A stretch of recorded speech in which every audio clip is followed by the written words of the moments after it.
the other stuff is up. Today is going to be a short session. Wednesdays are typically my get shit done days, which means I don't necessarily have that many calls scheduled. Usually I try not to have any calls scheduled. And if there is one day that I can be assured that I'm going to be able to actually get something done, then it's usually Wednesday.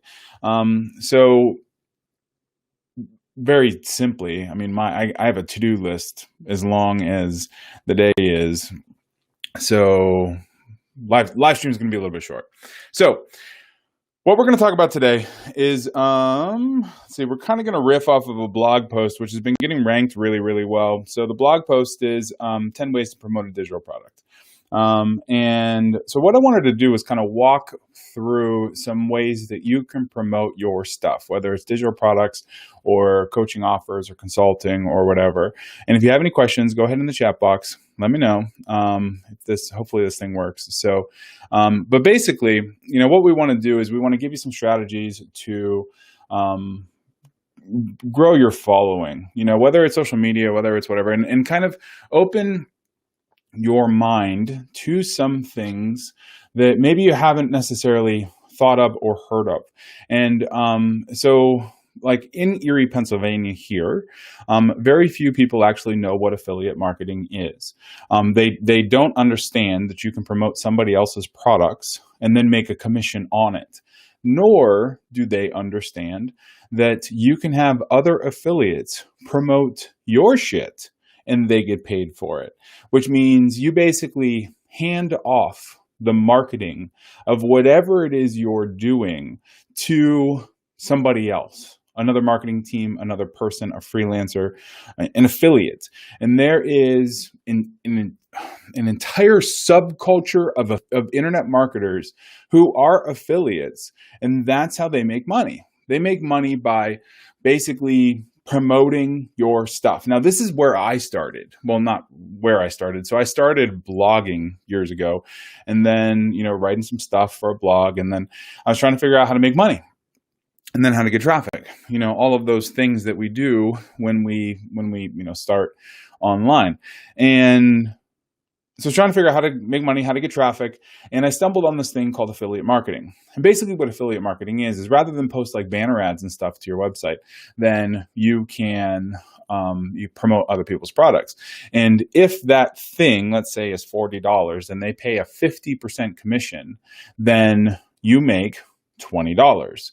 Now, the world's most popular affiliate program is Amazon's affiliate program. So anything on Amazon, you can post a link on social media for your friends, and if they buy, you get paid a commission.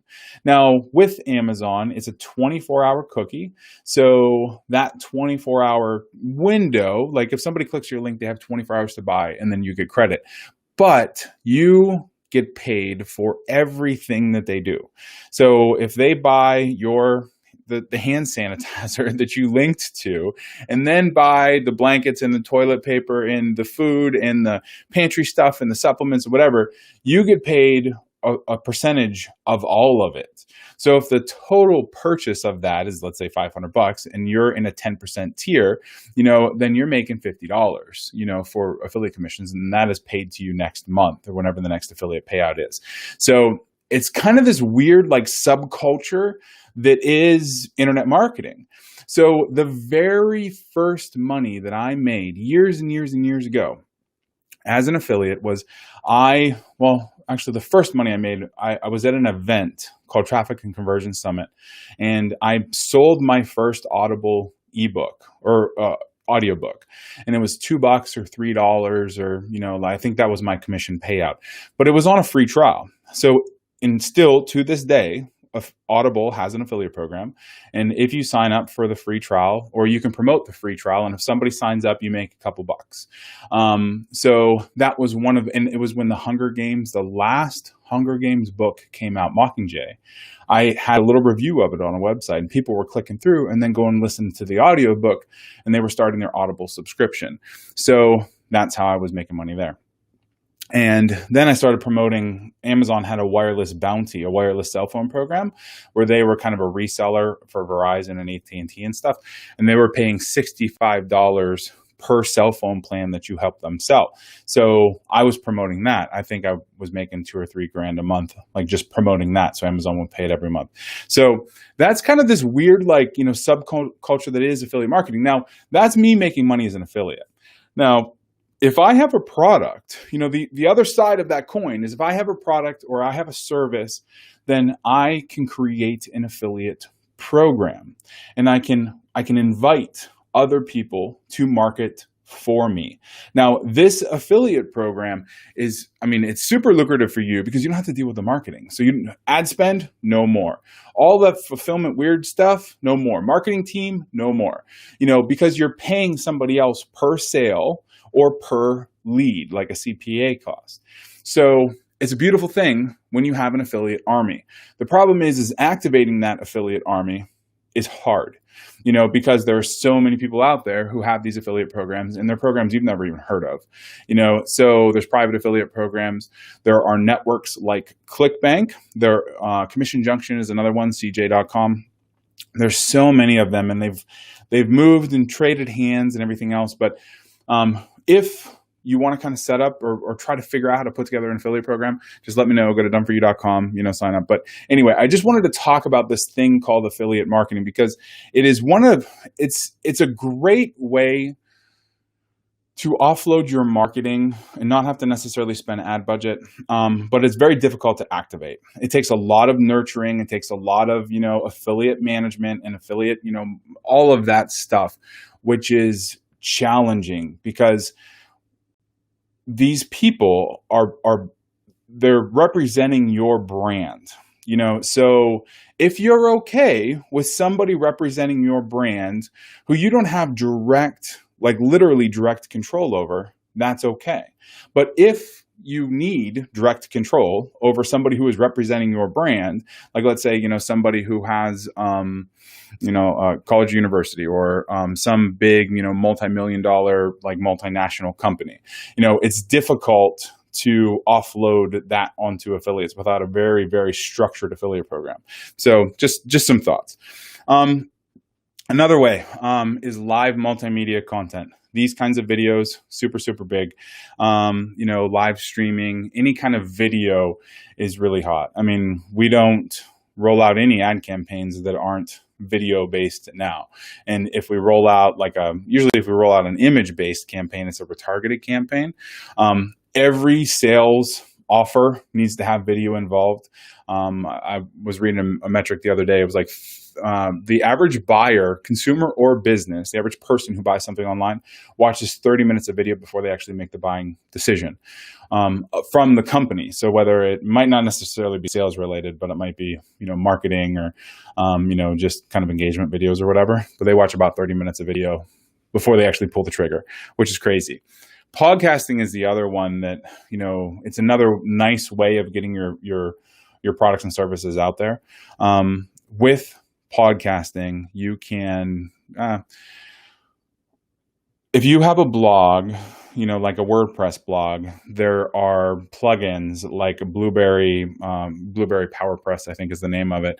But you can basically take an MP3 file that is posted to your blog post and then syndicate it out to iTunes and Google Play and Spotify and all of the other like podcast repositories. And one of the things we're going to talk about in like a future live stream like this is how we use this video content. So like my workflow for this kind of content is we record the video.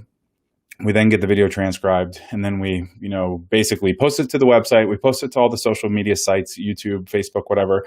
Live streams kind of take care of a lot of that. And then we upload it to Amazon S3 and then syndicate it out to the podcast sites. So this one video really helps create content on like 8 different platforms, and all of it reinforces each other. So that ends up being pretty powerful. Let's see, crowdfunding, co-marketing, free samples, landing pages, blogger reviews are some of the other ways. So a couple that I want to touch on. The first is, First is basically in promoting products, the earlier you can attract somebody into your wheelhouse, the better. So if you can build an email list of, if you can build an email list giving away something for free, a lead magnet or a PDF, or some, checklist or whatever. Like I actually have one of these. I just created a video on yesterday that I actually have to reshoot today, but make sure the camera doesn't go all weird. But basically, it's a sales funnel build map. So you are going to see, probably you're going to see this video coming out here. But basically what it is going to be a video that promotes, go to this landing page, download the build map, and then the build map is going to kick them into the rest of our funnels, depending on how they answer questions and stuff. So that's one way of generating leads that then we put into our email list, and we can cultivate, through email, so that they can ultimately, move in the direction of, jumping on a sales call or whatever when they get there. So that's one way of doing it. For other clients, coaching clients, we'll give away a lead magnet or some sort of a checklist or flow chart or, something like that, and then move them down that rabbit hole of purchasing something eventually. So software is another great one to do. We have used free trials for our software for years and years and years, to basically pre-sell, to get people into like the silo that is internet marketing and, some of the things that we've done. So it's another way of doing it. So if you can engage somebody and kind of raise their awareness early enough and then cultivate them and nurture them and everything else, then it ends up really working for your business. Now, this is a long range thing, so right now in today's economy, marketing is a long play. It's very rare that you get somebody who is basically starting, they're just becoming aware of you and your brand. They're just becoming aware of your marketing message. And then they're boom, they're a buyer, a couple hours later, a couple days later, especially when your ticket price is pretty high. I mean, even the sales process takes days and weeks, sometimes months, once they actually raise their hand and say, yes, I'm ready to buy. And the bigger the deal, the longer it takes. You know what I mean? So if it is a $7 free report, or not $7 free report, if it's a $7 report, $7 book, or a $19.95 paperback, or a free plus shipping offer, or something low end that is like information based, then oftentimes you can kind of march them through a sales funnel a little bit quicker by selling that front end thing quickly.